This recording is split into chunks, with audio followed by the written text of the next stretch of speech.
জানতে পারতাম। তো গাইজ আমি আড়ালে ছিলাম, খুব ভালো ছিলাম, খুব শান্তিতে ছিলাম। গেমের ভিডিও বানাইতেছিলাম না। একটা সময় ছিল ভিউজের জন্য যা খুশি তাই করতেছিলাম, এটা ক্রেজ পাইতেছিলাম, ফেম পাইতেছিলাম, সাবস্ক্রাইবার্স পাইতেছিলাম, টাকা ইনকাম হচ্ছিল। তোমরা একটা বিষয় কি জানো, হয়তোবা এগুলো আমি আর করবো না।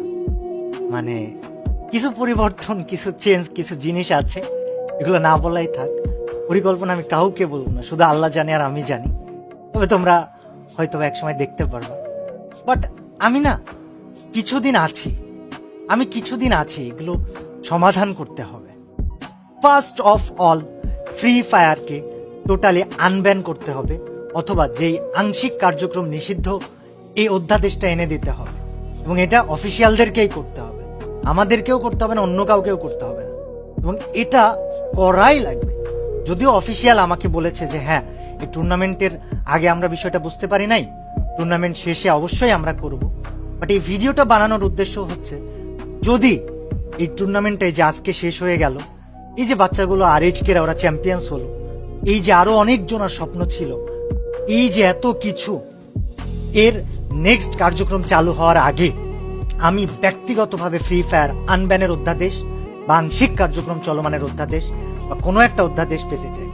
সবচেয়ে হাস্যকর বিষয় কি জানো, ই স্পোর্টসকে ক্রীড়া হিসাবে স্বীকৃতি দেওয়া হয়েছে এবং সেখানে ই স্পোর্টসের একটা অ্যাসোসিয়েশন ক্রিয়েট করা হচ্ছে। অ্যাসোসিয়েশন, এই অ্যাসোসিয়েশনে সবাই, সব কমিউনিটি থেকে সব অফিসিয়ালদেরকে বা কমিউনিটির মাথাদেরকে ওই অ্যাসোসিয়েশনটা করার জন্য ইনভাইট করা হয়েছিল। দুঃখজনক বিষয়, আমার ফ্রি ফায়ারকে নিয়ে যাওয়ার কথা বলা হয়ে থাকলেও ফ্রি ফায়ার থেকে কেউ যাইতেই পারি নাই, কাউকে নিয়েই যায় নাই। এই টাইমে আমি সৌদি আরবে বসে, এবং কেউ আগায় এসে এই কাজটা করবে যে আমাদেরকে অ্যাসোসিয়েশনের মিটিংয়ে কেন নেওয়া হয় নাই, কেউ আগায় আসে নাই। তো তখন আমি বলেছিলাম যে আমি দেশে ফিরি, আমি দেখতেছি। বাট দেশে ফেরার পরে না, আমি কেমন জানি একটু আড়ালে, সবার আড়ালে, চুপচাপ সব কিছু থেকে, এই দুনিয়ার ছুঁই ঝামেলা থেকে দূরে থাকতে খুব ভালোবাসতেছিলাম, পছন্দ করতেছিলাম, খুব শান্তিতে ছিলাম। তবে আমি এই কমিউনিটিটাকে একটা দিকে ঠেলে দিয়ে তারপরে হয়তো চলে যাব।